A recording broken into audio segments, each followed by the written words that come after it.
Official review, क्योंकि trending आज है भाई। तो बंटवारा 1947 के बारे में हम यहाँ पे क्लियर बात करने वाले हैं कि कैसी है, स्पेशल स्क्रीनिंग में क्या एक्सपीरियंस था।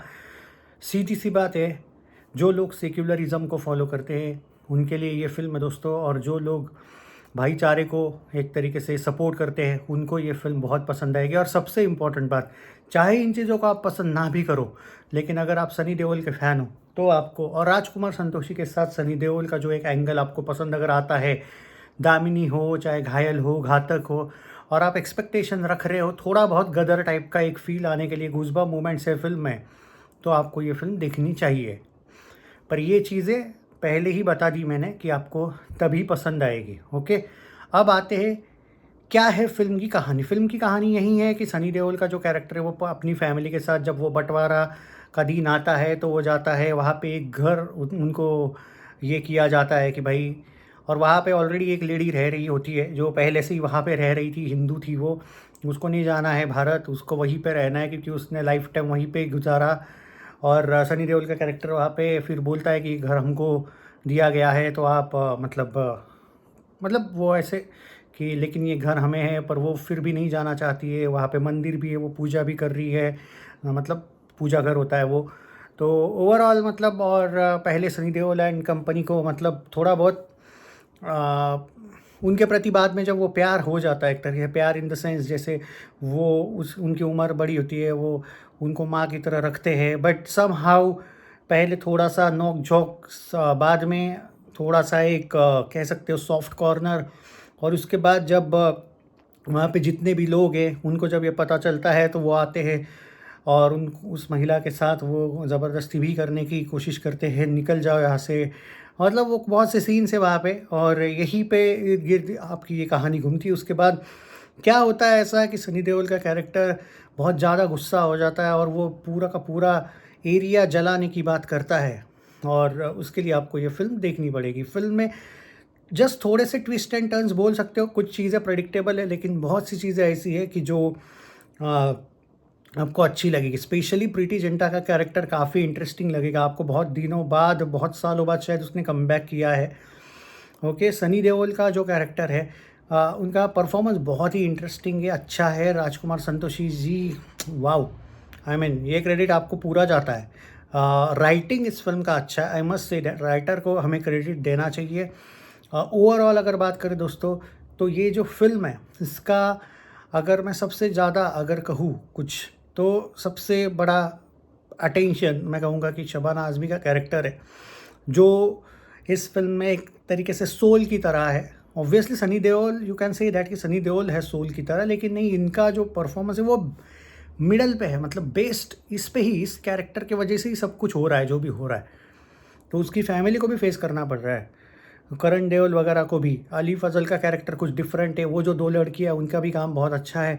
अभिमन्यु सिंह सच में डेविल लगे हैं, इविल लगे हैं, वो पूरे के पूरे मॉन्स्टरस उनका परफॉर्मेंस है। सनी देओल, यहाँ पे सनी देओल इज़ नॉट तारा सिंह, तो वो जो थोड़ी सी ताकत वाला एंगल है, पहले सनी देओल के को भी बहुत कुछ फेस करना पड़ता है। वो पहले ही झटके में हैंडपम्प उखाड़ने वाले सनी देओल टाइप वैसे नहीं दिखेंगे आपको, ये थोड़ा डिफरेंट है, वो अलग है, ये अलग सनी देओल है। ये थोड़ा सा आपको कैरेक्टर की अगर तुलना करूँ ना मैं, तो ये थोड़ा इमोशनल टाइप का सनी देओल का पार्ट आपको देखने को मिलेगा। और जब भी राजकुमार संतोषी और सनी देओल साथ आए हैं तो कोई ना कोई फिल्म में, आप हर एक फिल्म में देखो, एक ऐसा एक इमोशनल मोमेंट आ ही जाता है जो आपको, जैसे यहाँ पे शबाना आज़मी और सनी देओल का एक इमोशनल मोमेंट है। उस टाइम पे जब आपको याद होगा शायद अमरीश पुरी और सनी देओल का एक इमोशनल मोमेंट था, शायद वो हॉस्पिटल सीन, बराबर है। तो ऐसे बहुत से मैं कहूँगा कि बहुत सी ऐसी चीज़ें हैं फिल्म में, जो आपको थोड़ा सा पुरानी फिल्मों से भी एक तरीके से याद दिलवाएगी आपको। आपको लगेगा कि यार ये कुछ अलग ही लेवल का, मतलब वो पुराना नॉस्टैल्जिया सच में फील होगा।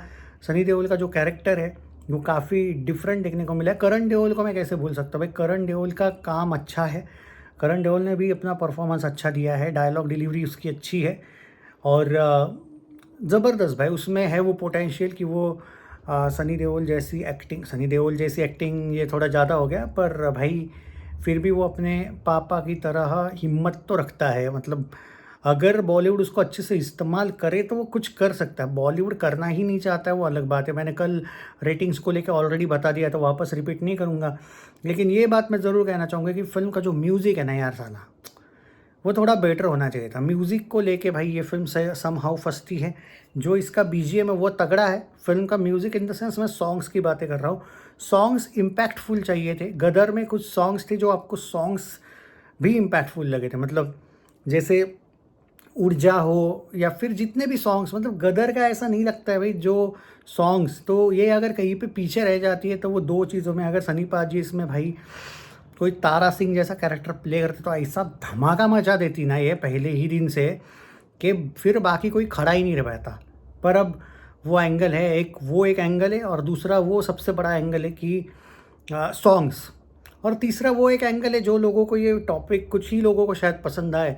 मैंने जैसा कि मैंने इंट्रोडक्शन पार्ट में ही क्या कहा कि आपको ये फिल्म आपको तभी देखनी चाहिए या फिर आप लोगों को तभी पसंद आएगी if you are fan of Sunny Deol. Otherwise दो से तीन रीज़न दिए हैं मैंने, वो अगर आप वो सब एक्सेप्ट कर लेते हो तो डेफिनेटली आपको ये फिल्म पसंद आ सकती है। बाकी आमिर खान प्रोडक्शंस को क्रेडिट देना पड़ेगा, बहुत तगड़ा प्रमोशन किया। लखनऊ में हो, अपना पंजाब में हो, दिल्ली में हो, गुजरात में हो, यूपी में हो, भाई कहाँ नहीं गए लोग। आई थिंक बिहार में ही शुरुआत किया था इन्होंने, सब जगह पे गए ये लोग। सो आई मस्ट से दैट कि प्रमोशन अच्छा है, प्रोडक्शन वैल्यू अच्छी है, दिखता है बजट अच्छा खासा खर्चा किया है। वो जो सेट्स से पीरियड ड्रामा है ये पूरे के पूरे सेट्स तगड़े लगते हैं भाई, ज़बरदस्त है वो सेट्स। मतलब वो फुल एक एंगल मिलता है वैसे सेट्स का। ओवरऑल ये film one time watch affair है, इसमें कोई शक नहीं है, अच्छी फिल्म है। और है इसमें एक दो ट्विस्ट एंड टर्न्स आपको देखने को मिलेंगे, आप बोलोगे ओ ये कैसे हो सकता है, बट है, कुछ कैरेक्टर्स कह सकते हो आप। पर हाँ ये फिल्म है वन टाइम वॉच। बाकी आप लोग अपना अपना ओपिनियन दीजिए, लेकिन जैसे कि मैंने पहले ही कंडीशन बताई है वैसे ही हिसाब से आपको ये फिल्म पसंद आ सकती है। सनी देओल के कैरेक्टर को लेकर मैं कह सकता हूँ कि भाई recently most emotional performance by him मैं ये कह सकता हूँ, चाहे वो इक्का हो, गदर 2 हो, बॉर्डर 2 हो, जाट हो ना, इमोशंस के मामले में मुझे लगता है कि सनी देओल का ये सबसे बेस्ट परफॉर्मेंस है कोविड के बाद वाली फिल्मों में। मतलब ऐसा नहीं कि बॉर्डर में इमोशंस नहीं थे, लेकिन ये कुछ अलग ही लेवल का इमोशनल एक्टिंग आपको ड्रामा देखने को मिलेगा। ये शायद आपको पुराने सनी देओल की याद दिलाएगा ज़्यादा, तो नॉस्टैल्जिया फैक्टर है। तो ये आप लोगों पर देखनी चाहिए या नहीं, यू विल लव इट अगर आप ये जो कंडीशंस मैंने बताए आप अगर उस थिंकिंग से हो।